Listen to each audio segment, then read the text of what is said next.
Fala pessoal, sejam bem-vindos a mais um vídeo aqui do Casal, no seu canal favorito de curiosidades dos Estados Unidos e também do Texas. E no vídeo de hoje a gente vai falar um tema que muita gente pede pra gente, que é sobre as escolas aqui nos Estados Unidos e principalmente no Texas. Por que o pessoal fala tanto de escola? Então a gente fez uma grande pesquisa pra trazer esse tema aqui pra vocês hoje. Então a gente vai passar desde as divisões das escolas, como que são aqui nos Estados Unidos, até o sistema escolar aqui do Texas, tá? Porque isso pode mudar dependendo da região. E também como funciona o processo de inscrição pra você entrar na faculdade. E além disso, vocês vão entender por que notas são tão importantes na hora que você tá escolhendo a sua casa aqui nos Estados Unidos. Então, pra não perder nada, já larga o like, se inscreve no canal, comenta aqui embaixo se você tá gostando do vídeo ou não. E antes da gente rodar a vinheta, eu preciso mandar um salve para os membros do canal. Então, pessoal, um salve aqui pro Nicolas Ferrari. Um salve para o William Lima. Um salve para o meu querido amigo Charbel Frem. Pra quem não sabe, o meu amigo Charbel, ele mora no Líbano e tem um Instagram chamado Arabizando, que ele mostra as coisas aí do Líbano. Então, vai estar na descrição, a gente vai colocar aqui em algum lugar. E um salve para a Amanda Zaragoza. Pessoal, essas pessoas já são membros do canal, cada um com os seus níveis. Você pode se tornar membro por apenas $2 e alguns quebradinhos, pessoal. Dá menos que um café por dia. Você vai estar ajudando a gente de uma maneira absurda, porque só dependendo do AdSense do YouTube é difícil. E trazer esses vídeos pra vocês toma muito do nosso tempo. E tempo é dinheiro, time is money. Então, se vocês gostam do nosso conteúdo e querem continuar assistindo a gente aqui no YouTube, então, por favor, colaborem com a gente. Então, sem mais delongas, roda a vinheta que hoje a gente tem muito pra falar. Pá! Então vamos primeiro entender como que funciona a divisão escolar aqui nos Estados Unidos. É um pouco diferente da do Brasil. No Brasil a gente conhece os nomes muito bem, né? Fundamental 1, Fundamental 2, creche, pré. Aqui já é diferente. Então, no Brasil é o jardim de infância. Aqui nos Estados Unidos eles chamam de kindergarten. Também pode chamar de elementary school. Acho mó legal esse nome, kindergarten. Kindergarten. Parece alemão, né? Kindergarten! É equivalente ao jardim de infância, que vai dos 5 até os 10 anos de idade. E em seguida dele vem o middle school, que também pode ser chamado junior high, equivalente ao ensino fundamental que a gente tem no Brasil. Eu acho que é o fundamental 2. É o fundamental 2. É. E o terceiro, por último, vem o high school, que ele vem dos 14 anos. Todo mundo sabe o que é o high school, eu acho, eu né? acho que a galera... Eu tô presumindo, peraí, eu acho que sim, porque todo mundo que acompanha a gente provavelmente deve ter uma idade muito parecida com a gente, ou um pouco mais velho, um pouco mais novo. Então assistiu o High School Musical. E o high school vai Ele vai dos 14 até os 18 anos. É bem diferente do Brasil, né? No Brasil o ensino médio vai dos 15 aos 17. 17, 18, dependendo. Eu terminei o meu ensino médio com 18. Outro aspecto muito importante do ensino americano é, pessoal, o homeschooling, que é a educação domiciliar. O homeschooling ele é legalmente permitido em todos os estados dos Estados Unidos e cada um dos seus estados tem as suas próprias regras. Na maioria desses estados, os pais devem notificar a Secretaria de Educação do estado. Então o homeschooling é permitido, contanto que tenha autorização prévia e todos os órgãos sejam notificados. E aí eles podem estar perguntando assim, ó: caraca, velho, homeschooling, como é que funciona? Qual matéria que o cara vai estudar? Como é que é definida essas matérias, não é? Então é exatamente esse ponto que a gente vai abordar no vídeo agora. Então vamos para a parte 2 aqui desse vídeo, que a gente vai falar como funciona o sistema escolar no Texas. E a gente fala no Texas, pessoal, porque é muito importante vocês entenderem que cada estado aqui nos Estados Unidos possui as suas leis e regulamentações. Cada um desses estados é responsável pelo controle da educação daquele estado. Porém, devido à importância que é o ensino, né, e todo mundo sabe que as pessoas só evoluem pela educação, o governo federal intervém também no campo da educação, então não é só de responsabilidade do estado. O artigo 1 da seção 8 da Constituição Americana fala o seguinte, deixa eu ler aqui: será de competência do Congresso promover a defesa comum e o bem-estar geral dos Estados Unidos. E, portanto, o governo federal implica nas matérias que são meio que obrigatórias, assim, e na grade curricular de cada uma das escolas. Mas agora a gente vai mergulhar no sistema texano, né? Por isso que é importante a gente falar que tem diferença de estado para estado, mas agora a gente vai entender o do Texas. Se você quiser saber de outros estados, procure em outros lugares, né? Deve ter na internet os outros vídeos, mas também fica até o final do vídeo aqui, porque eu tenho certeza que a parte de escola e tudo mais começa a ficar um pouco igual para todos os de faculdade. Sim, começa a ficar um pouco igual para todos os estados. Então, vamos mergulhar no sistema de ensino texano. Então agora, mergulhando no sistema de ensino texano, vamos explorar as diferenças do sistema público e do sistema privado, né? Porque pra quem não sabe, aqui nos Estados Unidos também tem escola pública e escola privada. A diferença da escola pública dos Estados Unidos para a escola pública do Brasil é que dos Estados Unidos é boa e do Brasil, mesmo pagando impostos, o ensino público é precário e todo o dinheiro é investido nas universidades. Desculpa, eu me exaltei. Emoção, né? As escolas públicas aqui no Texas, elas são financiadas pelos impostos estaduais e impostos locais. As escolas públicas texanas, elas devem seguir o currículo que é conhecido como Texas Essential Knowledge Skills. E esse Texas Essential Knowledge Skill nada mais é do que uma grade de matérias que é obrigatório toda a escola ter. Então, provavelmente, por exemplo, se uma criança optar por fazer homeschooling, ele tem que seguir esse, cara, o nome é muito difícil aqui, a gente sempre... Texas Essential Knowledge Skills. Então, todas as escolas, sejam elas no âmbito da elementary school, da middle school e da high school, tem esses cronogramas e planos para seguirem. Porém, a escola é livre para poder escolher uma melhor metodologia de aplicar esse ensino e também as matérias, além dessas matérias obrigatórias que o Texas define, não é? Isso ajuda também ao estado definir o mesmo nível de educação para todas as pessoas. Então, eles conseguem se basear a partir disso, né? No nível de educação que essas crianças estão recebendo. Pensa que o estado aqui no Texas, o estado do Texas com esse knowledge skills e tudo mais que a gente comentou, é o equivalente, entre várias aspas, como se fosse ao Instituto de Ensino do Brasil, o MEC, né? Basicamente o MEC define as matérias e tudo mais, e aí tem a maneira que você aplica essas matérias. No entanto, cada distrito aqui, eles têm a liberdade de implementar o currículo da forma que eles acharem melhor. Então tem escolas de certos distritos que elas podem colocar matérias a mais, mas eles não podem mudar aquelas matérias básicas que já tá definida pelo TEX. Fala, né? Tex. Então é exatamente isso, pessoal. Então, por exemplo, se, sei lá,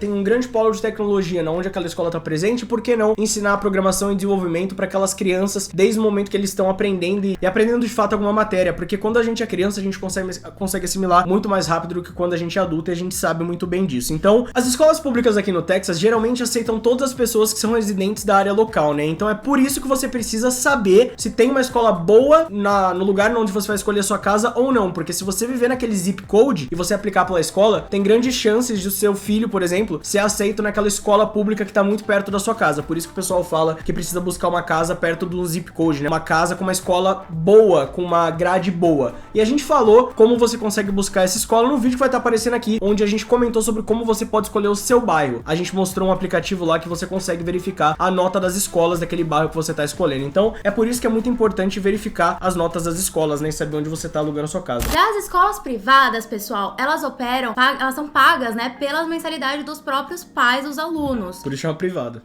Exatamente. E essas escolas, elas podem ser um pouco mais rigorosas no aspecto do currículo do aluno, porque ele já vai ser mais voltado pra faculdade realmente que ele quer aplicar, que ele quer entrar, né? Com certeza tem escola que, por exemplo, prepara você pra entrar em Harvard, em várias outras universidades, né? Tipo, sim, com uma grade curricular um pouco mais focada pra meio que entrar nessas universidades. Eu acho que também eles devem dividir a grade curricular pelo que o aluno quer aprender, né? Então, tipo, se o aluno quiser aprender um pouco mais de ciências exatas, o aluno consegue escolher aquele caminho. Se ele quiser aprender um pouco mais de ciências naturais, ele consegue, seguir aquele caminho também. No Brasil, existe a metodologia de ensino Paulo Freire. Já aqui nos Estados Unidos, as escolas elas podem adotar modelos diferentes, como esse chamado Montessori e Waldorf. Gente, eu não sei falar. Deve ser alemão esse negócio. Mas eu só vou ler um trecho pra vocês e vou comentar o que eu tenho a dizer sobre isso que vocês vão entender. O método Montessori tende ao desenvolvimento da autonomia da criança, respeitando os seus métodos de aprendizagem. Há uma frase que define muito bem essa abordagem, que é: segundo Montessori, que é esse método aí, a criança tem que pedir ao adulto a seguinte frase: ajude-me a fazer isto sozinho e não faça isso por mim. Não seja lazy, tá ligado? Vá atrás, procure respostas e depois peça ajuda se você não conseguir, mas traga já o conteúdo mastigado. E isso, cara, muda tanto a tua maneira de viver as coisas, tá ligado? Imagina você conseguir ensinar seu filho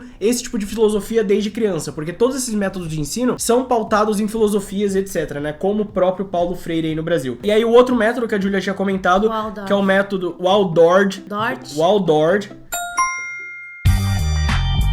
A sua visão do homem e a sua relação com o cosmos encontrou aplicações na esfera social, na agricultura biodinâmica, no campo médico e finalmente no campo da pedagogia. A partir do início do século XX, percebeu a necessidade de propor um caminho educacional que corresponde às necessidades de um ser humano, entendido justamente por essa qualidade. Os sujeitos de estudo teriam sido os meios pelos quais formar o sentido moral dos homens do futuro. A experiência escolar teria sido o âmbito para favorecer o encontro entre o útil e as necessidades materiais do homem e os ideais de liberdade e igualdade igualdade e fraternidade. Então, galera, as escolas aqui são abertas para poder definir o melhor método pedagógico para poder guiar esses alunos nas matérias que eles são obrigados a aprender. Não é que nem no Brasil que a gente define uma metodologia para todo mundo e todo mundo tem que seguir aquela mesma linha. E no Brasil todo mundo sabe, né? A gente não aprende a aprender a resolver problema. A gente aprende a decorar. Eu não sei, vocês estão assistindo aí, mas vocês devem ter a mesma idade que a gente. Mas no Brasil a gente aprende a decorar. E é muito legal aqui nos Estados Unidos que as escolas têm essa liberdade de poder escolher o método de ensino que pode favorecer os alunos e você pode lá optar por colocar o teu filho naquela escola ou não. A seletividade das escolas privadas aqui do Texas podem variar, pessoal. Tem escolas privadas que vão ter processos que possam ser mais rígidos. A turma pode ser menor do que, por exemplo, da escola pública. Pode ter oportunidades extracurriculares também para os alunos. E os custos? Pessoal, as escolas privadas, elas podem custar muito caro. E também varia muito, pode variar muito de uma para outra. Algumas escolas privadas podem oferecer também bolsas de estudos para os alunos. Então, se os alunos, por exemplo, às vezes fazerem algum esporte, tocam algum instrumento, eles valorizam demais essas atividades extracurriculares, que inclusive puxa já um gancho para aqueles alunos que querem bolsa também para a faculdade. Mas isso da mesma forma. Mas isso é para a escola pública e para a escola privada, não tem diferença. Nas escolas públicas eles também têm programas de incentivo de esporte Sim. e tudo mais. Mas a principal diferença, pessoal, acho que das duas, é a grade da escola privada mais especializada também, né? Tipo, de você conseguir definir uma grade diferente pro seu filho, você sabe que ele quer seguir aquele caminho. É exatamente que a privada, ela vai preparar bem mais o aluno para poder ingressar na admissão da faculdade. Só um detalhe que também pode acontecer das escolas privadas, possa ser que faça entrevistas com os alunos para poder ser admitido na escola. Então, por exemplo, na escola pública, os alunos não passam por entrevista nenhuma. É só por zip code, né? Só pelo zip code. Já na escola privada, não. Então, vai ter um processo de entrevista, vai ter um processo de admissão, bem parecido com o de faculdade mesmo. De pós-graduação e de mestrado, segue o mesmo modelo. Então, agora que a gente conseguiu entender como que é a escola pública, a escola privada, agora a gente pode começar, então, pra faculdade. Vamos entender melhor como funciona para entrar na faculdade aqui dos Estados Unidos. Pessoal, então, quando você decide escolher uma faculdade aqui nos Estados Unidos, a galera leva muito em consideração as notas que você teve no decorrer da vida escolar inteira. Então, aqueles melhores alunos, consequentemente, conseguem as melhores cartas de recomendação, que por sua vez, conseguem também as melhores notas e conseguem as melhores faculdades, né? Então, as inscrições nessas faculdades, tipo Harvard, Yale, Massachusetts, né? Esses negócios aí, cada uma tem seu requisito específico, você consegue aplicar diretamente pelo site no Common Application, né? Com todos os estudantes podem entrar lá no site e aplicar. E é por isso que a gente até vê em filme, muito filme gringo dos Estados Unidos, filme daqui mesmo, né? Muito filme dos Estados Unidos, a gente vê, tipo, os estudantes esperando a carta de admissão da faculdade e tudo mais. A gente não tem muito isso no Brasil, porque a gente avalia todo mundo com o vestibular. Olha que bizarro, velho. No Brasil, dane-se todo o teu histórico escolar, dane-se tudo aquilo que você conquistou na escola. Você faz um vestibular, você consegue passar no vestibular, pronto, você pode ingressar em qualquer faculdade. Enfim, eu tenho algumas críticas em relação a esse modelo, mas eu acho que isso não cabe ao vídeo de hoje. Tá bom.